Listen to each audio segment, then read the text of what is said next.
How's it going, Diablo 2 fans? I'm Switch209, and in today's video, we're going to be going over one of the longest running debates in Diablo 2's history. Which one of the rune words is better? Grief or Last Wish?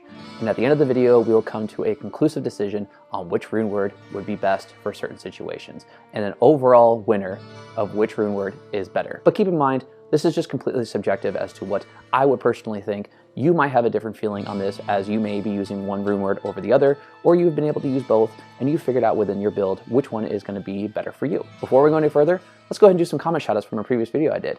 And that's going to be for the mass identification of the Hellfire torches, Mickey Christensen, Joey Bedefuco, and Dustin Baroff, all saying that the torches were awesome and that I have some crazy good luck. Absolutely true. It was completely all up to luck. And thankfully, I was able to get one perfect torch in that video. And if you want to go ahead and check out and see which one I got, there's a card up above that you're welcome to go and click and to be able to watch the whole video. This video was inspired by watching Sweetphil's top 5 godly rune word list, as he decided to put grief in the number 5 slot instead of Last Wish, though he gave a lot of good reasons why Last Wish would be in the list as well, even though he preferred grief. And seeing as you're watching this video, I know you like Diablo 2 content. He's another great Diablo 2 content creator. Make sure to go over to his channel and hit the subscribe button, hit the bell notification to be notified whenever one of his new videos come out. For those of you guys that like to watch D2 content on Twitch, make sure to go ahead and give him a follow there as well, as I don't stream, but he does.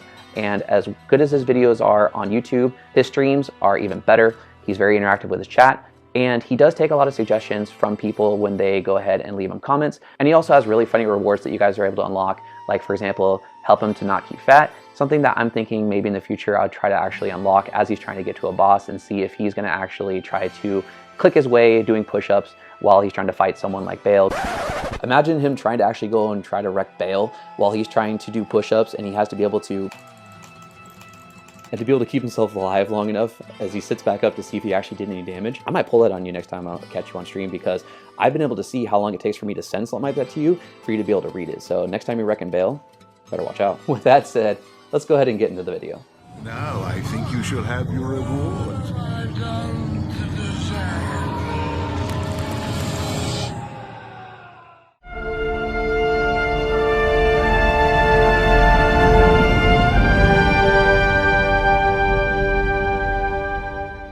So I'm going to be able to break this video down into different sections, and they're going to go as follows. They're going to go by rune cost, the weapon choices that you'll be able to use for the rune words themselves, the builds that would be able to benefit from the rune words, if the rune words would actually be able to help open up some flexibility within the rest of the build, and at the end, I'm going to go ahead and give my final verdict as to what I believe is the better rune word. So as you can see on the screen, I went and already separated out. We have grief on the left, and we have Last Wish on the right.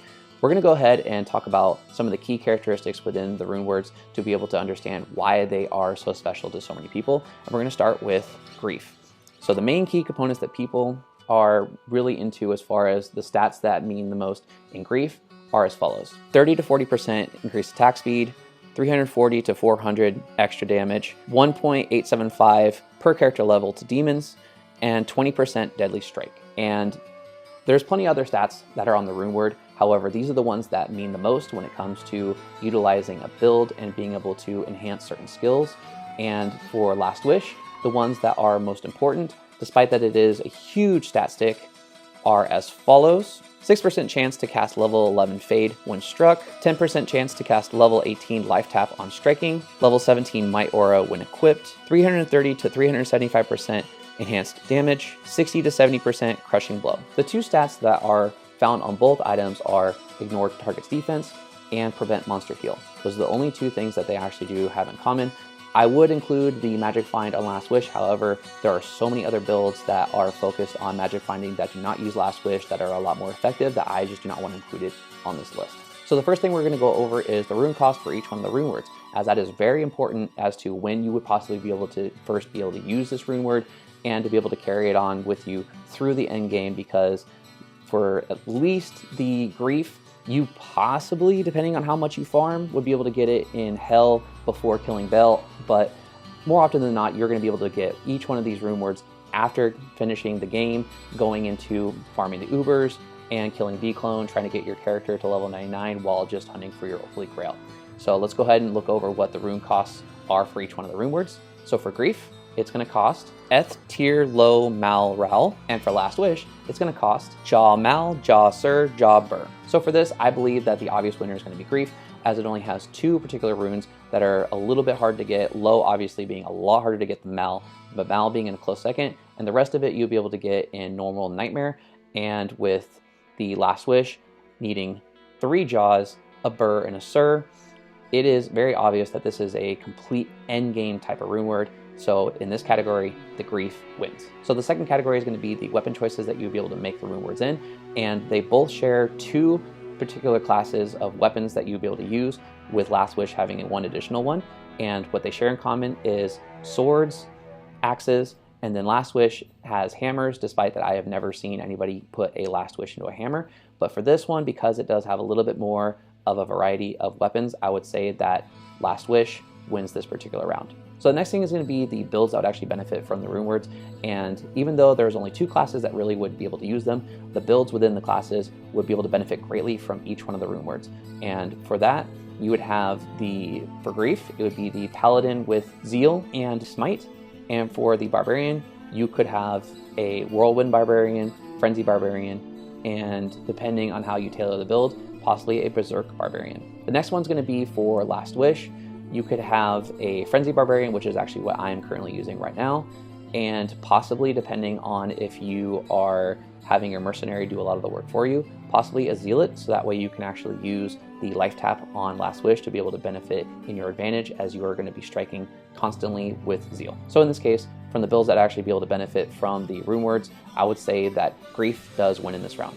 So the last category is going to be how much of a flexibility this will be able to allow for the rest of the build, using the rune words as they would be able to benefit the skills for each one of the builds. And this one's going to be a little bit tricky because there is a lot of open play, and obviously everyone is completely subjective as to what they feel is going to be better for certain situations.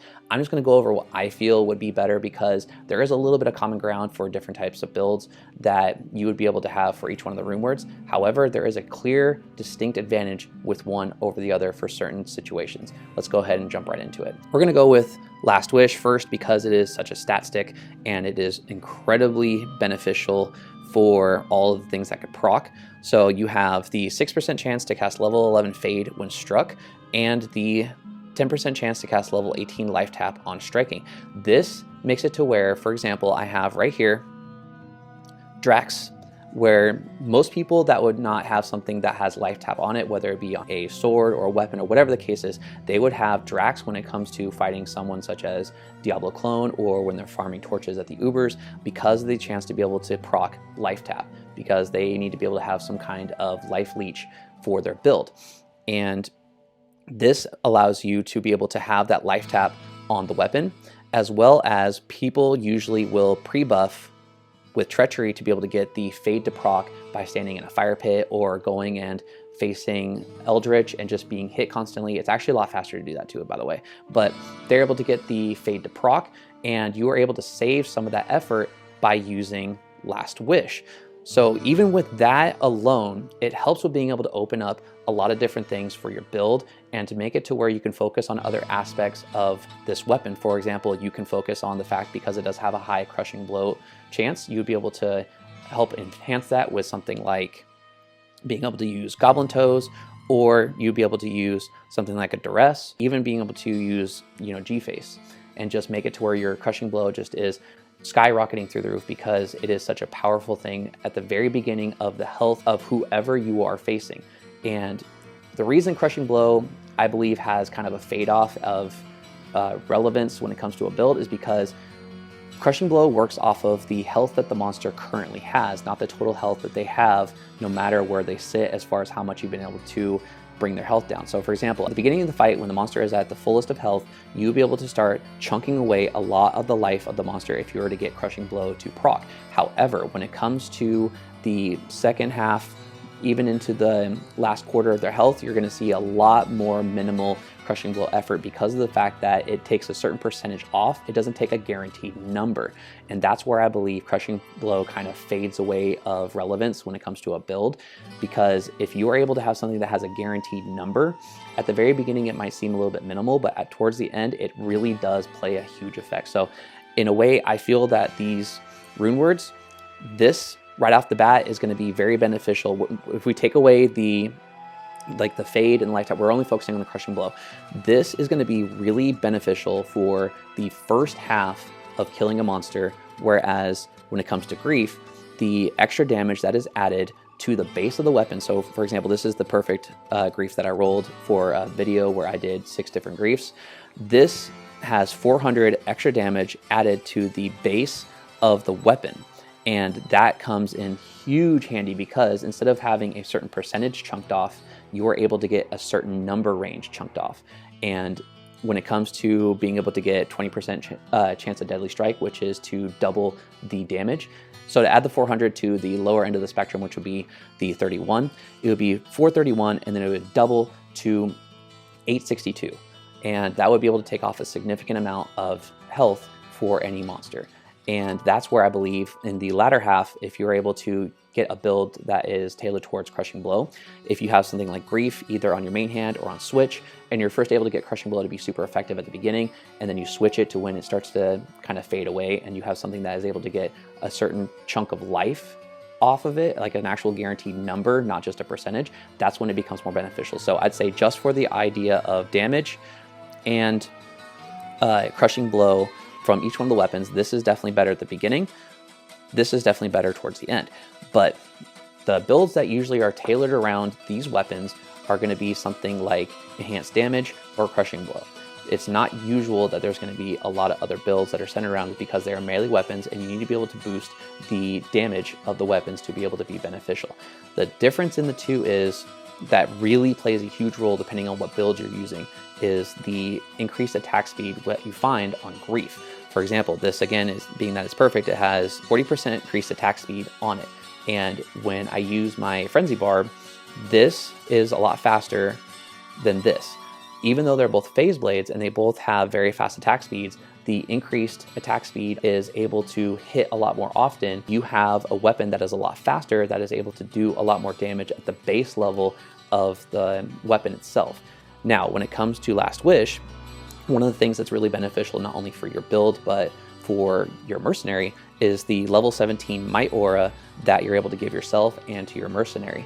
And that at level 17 has a 32-yard radius and also is able to enhance your damage by 200%. And that right off the bat is huge, especially if your mercenary is the focus of your build because they are just a tank and they're able to kill everything in sight and you're kind of the support depending on what build you're using. When it comes to Last Wish and the base damage of it, it is not adding, like for example, this one has 400 to it. This adds again a percentage, which is not as helpful as an actual solid number to be able to increase the damage itself. So for example, with 368% enhanced damage, you still have a one-hand damage of 145 to 163, and it is a lot slower than the Grief. However, it is able to give you a lot better chance of survivability and to make your build a lot more viable in different areas because of the chance to proc fade and the life tap that you can use to be able to supplement for just chugging rejuves. And again, the one thing that really kind of separates this out is when it comes to the builds, you have Crushing Blow and you also have Enhanced Damage. So for example, these two are centered around usually those two builds, and you would have Duress, or you could use Chains of Honor. So for example, with this, you would have, if you're going against the Ubers, you would have the 431, I'm just going with the lower end of the spectrum, and then if wearing this, you would be able to get 200% damage to demons, and with that, you would be able to get your Deadly Strike added on for you, and then you could possibly proc an actual Deadly Strike on top of that, increasing your damage even more because of the Deadly Strike proc. So this would be a lot better for this particular weapon, unless you are doing a dual Crushing Blow and then using Grief. If you only have, for example, a Paladin and you have a Zealer, where you'll be able to hopefully get Crushing Blow to proc early, and then as it starts to fade away, you'll be able to have Grief to finish them off. And that's where I believe some of the build, when it comes to the flexibility, you really do have a lot of common ground between which one of the weapons you use. However, what you're actually using it for varies. So again, I would say that when it comes to Last Wish, it is definitely a lot better for survivability, And then if you're just trying to add damage, Grief obviously is where you'll be able to go, especially when it comes to being a smiter, where it actually benefits the smite skill and the damage from the Grief is added on to your shield. So with that, I say the verdict for which one is actually better